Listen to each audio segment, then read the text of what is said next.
Ամենայն հայոց կաթողիկոս Գարեգին II-ի հրավերով այսօր Ավստրիայի Սանկտ Փյոլթեն քաղաքում գումարվելու է հայ առաքելական եկեղեցու եպիսկոպոսատ ժողովը։ Չնայած բազմաթիվ քննադատություններին եկեղեցու հատկապես վեհափար հայրապետի շուրջ ստեղծված իրավիճակին, Մայր աթոռը հաստատակամորեն որոշել է այն անպայմանորեն իրականացնել փետրվարի 16-ից 19 ընկած ժամանակահատվածում։ Ժողովի ժամանակ քննարկվելու է եկեղեցական կյանքին եւ օրակարգին վերաբերվող մի շարք հարցեր։ Այս պատմությունը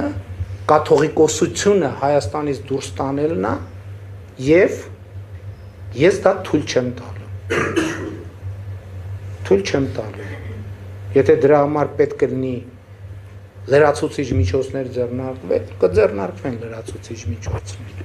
Նիկոլ Փաշինյանը այս հայտարարությունը կատարել է փետրվարի 13-ին, ինչից հետո փետրվարի 14-ին շաբաթ օրով հաջորդեց վեհափար հայրապետի նկատմամբ երկրից դուրս գալու արգելքի սահմանումը։ Ավելի վաղ երկրից դուրս գալու արգելք էր սահմանվել 6 բարձրաստիճան հոգևորականների նկատմամբ՝ Տեր Նաթան arczepiskopos Հովհաննիսյանի, Տեր Հովնան եպիսկոպոս Հակոբյանի, Տեր Մակար եպիսկոպոս Հակոբյանի, Տեր Մուշեղ եպիսկոպոս Բաբայանի, Տեր Հայկազուն arczepiskopos Նաջարյանի, Տեր Վահան եպիսկոպոս Հովհաննիսյանի նկատմամբ։ Եպիսկոպոսները ժողովին մասնակցելու են հեռավար ձևաչափով, իսկ ինչպես է մասնակցելու վեհափար հայրապետը առայժմ պարզ չէ։ Հիշեցնենք, որ եկեղեցական ժողովը հրավիրված էր դեռ դեկտեմբերին, սակայն հաշվի առնելով եկեղեցու շուրջ ստեղծված լարված իրավիճակը, Մայր աթոռը որոշեց այն դրսում գումարել։ Այս անգամ էլ վեհափար հայրապետին հանգստի կոչողներին դուր չեկավ այն, որ ժողովը դրսում է հրավիրվել եւ սկսեցին շահարկել այն Սուրբ Էջմիածնում չգումարելու հանգամանքը։ Սակայն հարկ ենք համարում հիշեցնել, որ եկեղեցական ժողովի